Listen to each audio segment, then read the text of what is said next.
Welcome back to The Best Beverage. Once again, I'm your host, James Wolverton. We appreciate you tuning in to talk about adult beverages, cocktails, and liqueurs of the sort, and also wonderful music. And since you seem to enjoy both those, I would love it if you hit the like, hit the subscribe, and let's hop into today's episode. We're talking James Bond themes. And one of my favorites, and I think one of the most criminally underrated James Bond themes, the theme from Casino Royale. By the time Casino Royale came around, James Bond as a franchise had seen better days. Unfortunately, some takes on the scripts were not great, really damaged the product. So they wanted to try basically a soft reboot to reintroduce the character. So, James Bond themes have been synonymous with those movies long before I was even born.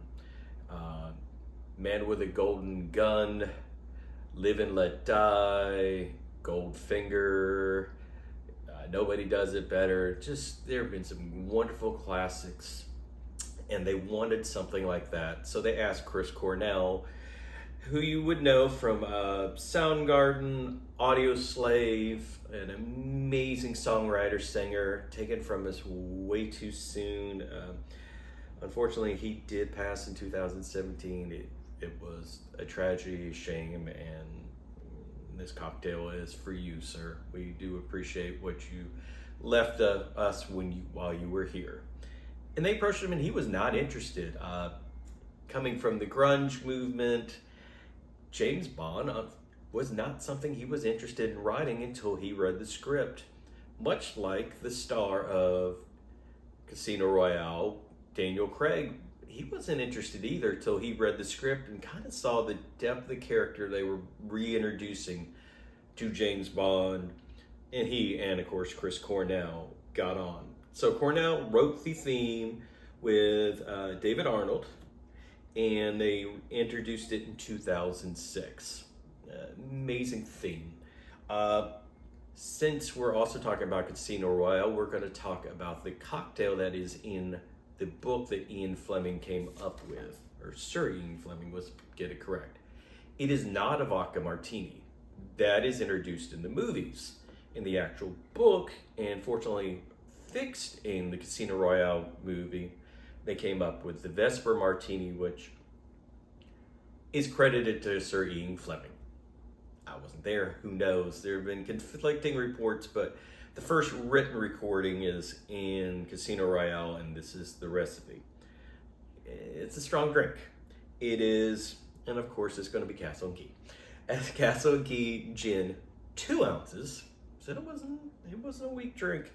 1 ounce of vodka, and a half ounce. Unfortunately, we can't have the original, which is Quina Lillet. So Lillet Blanc is the modern substitution, and then which is a half ounce.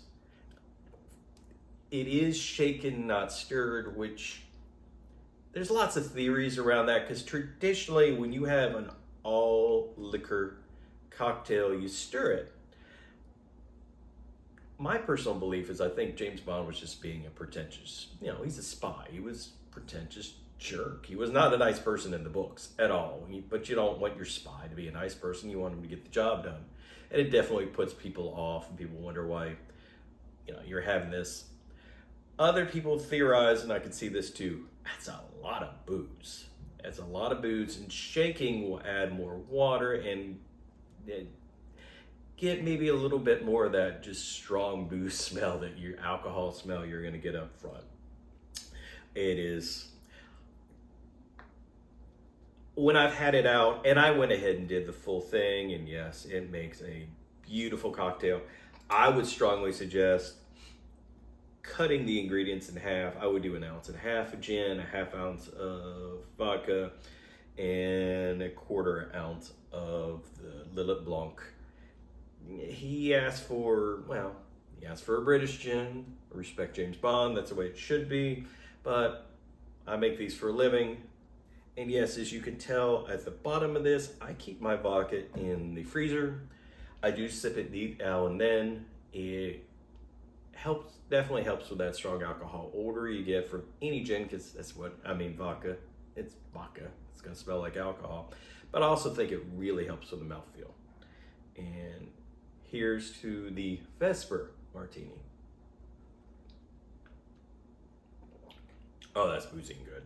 Oh, so smooth. And just like the character in the book, smooth, sweet, but the cocktail and the character in the book, ooh, got me, will end up biting you in the butt. So let's talk about the Bond Casino Royale and the theme that we got from that, because it's totally different. The location of the theme in the movie was purposely put right up front before you even heard, and I'm only going to do a few seconds so I don't get in copyright, the dun dun dun.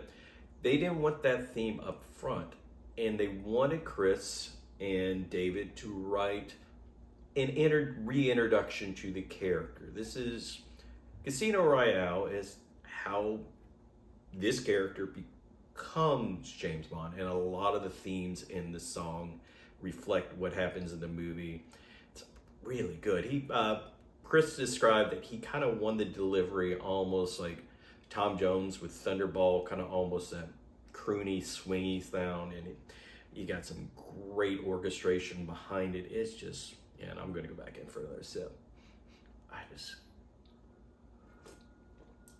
It's clean. You really taste the nice bite of the citrus. The Lillet Blanc has some great earthy herbal undertones, and it really hides how boozy that drink can be. Back to the movie. So it's up front. You don't hear the theme till the end, just because they were reintroducing the character. I remember seeing some of their critiques, and I laughed with a good friend of the show, Mr. Halcomb, about that they obviously weren't true Bond fans, because Daniel Craig does, as the character Bond, does not deliver his famous line till the end of the movie. But he hasn't earned it. And just like in the song, he talks about someone growing into the James Bond role. At the end of the movie, with all he's gone through, the betrayals, the learning, and just getting his swagger, learning how to wear a true fitted tux, which is a great scene in the movie where he's talking to Vesper and he's like, I have a dinner jacket. She goes, you have a dinner jacket?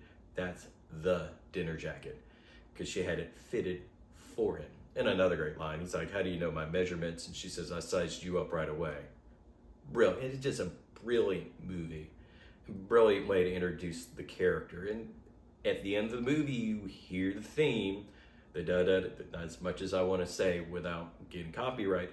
And that's when he delivers the line, because that's when he's Bond, James Bond. So I love that theme.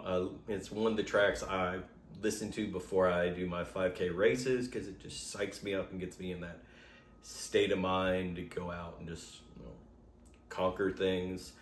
I love the fact that they introduced the correct martini, the Vesper Martini.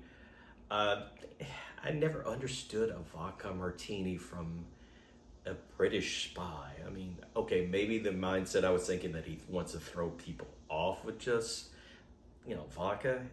But no, it's this measurement. Cut it in half, because that's boozy, and I'm not going to finish that today because that's a lot of alcohol. Probably share it with the director, and the producer's actually assisting the director. She's helping people right now upstairs.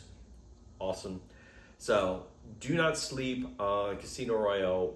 Great way to reintroduce the character. Daniel Craig really took James Bond in a great direction.